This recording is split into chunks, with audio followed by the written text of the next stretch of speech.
John Morrison. So, Desmond, it's an honour to serve under your chairship, and I'd like to thank my honourable friend for bringing this vital debate here today. I want to start with Jane from Cheadle, who wrote to me asking, how will the government's cuts impact the world's most vulnerable children? And I'd like to put that very question to the Minister here today. The Liberal Democrats expressed deep concern over the government's decision to reduce the UK's official development assistance from 0.5% to 0.3% of gross national income.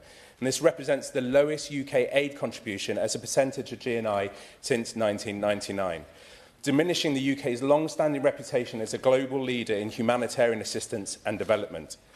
What will happen to the countless children across the world who will no longer receive healthcare, education, vaccines, social protection or climate disaster mitigation?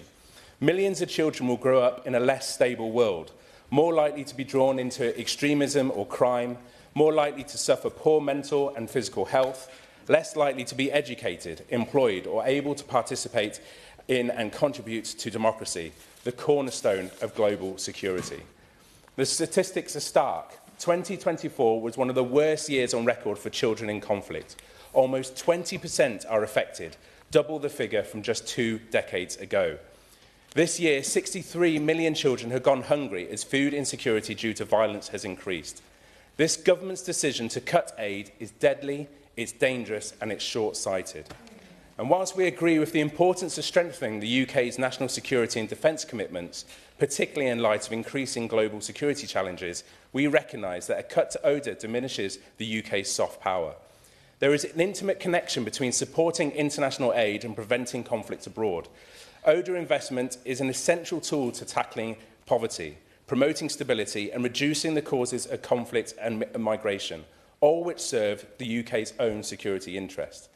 And it's concerning that the UK's retreat from its status as an international aid superpower creates a vacuum into which Russia and China flow. The UK's influence in the world comes through a combination of hard power and soft power, including our development funds. Further diminishing the UK's soft power will only play into those states' hands.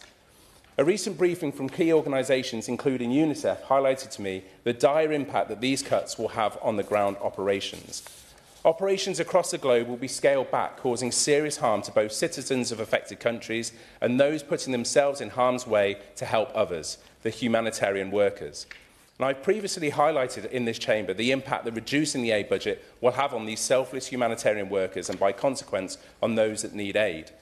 Chair, I'm sure everyone in this room knows that 2024 marked the deadliest year on record for humanitarian workers. Violence against aid workers has reached unprecedented levels. Injuries, harassment, kidnapping, the list goes on. Slashed budgets mean humanitarian workers have fewer protections and less security. Slashed budgets mean less aid reaches victims of conflict, natural disasters and climate change in their hour of need. Slashed budgets mean children in Sudan, Gaza, the West Bank, Yemen, the DRC and Ukraine will miss out on vital life-saving support.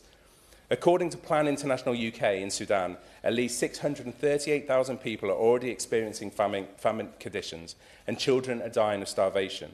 There have been reports of mothers and children eating leaves from trees just to stay alive. With the very fragile ceasefire now in place and the people of Gaza having suffered beyond anything that we could imagine, we need unprecedented amounts of aid to be pumped into the region. According to Action for Humanity, nearly half of Yemen's people are already crisis-level food insecurity, with another 1 million people expected to fall to this level in the coming months. And I'd like to conclude with a quote from David, another resident from Cheadle, who said to me, "Strengthening our defence should not come at the expense of international aid. These cuts are short-sighted and they're counterproductive." And I've said in this place before, we cannot underestimate our soft power. We must invest in our future security to maintain democratic values, reduce displacement and decrease the chances of conflict. Ministers must reaffirm the UK's commitment to global security.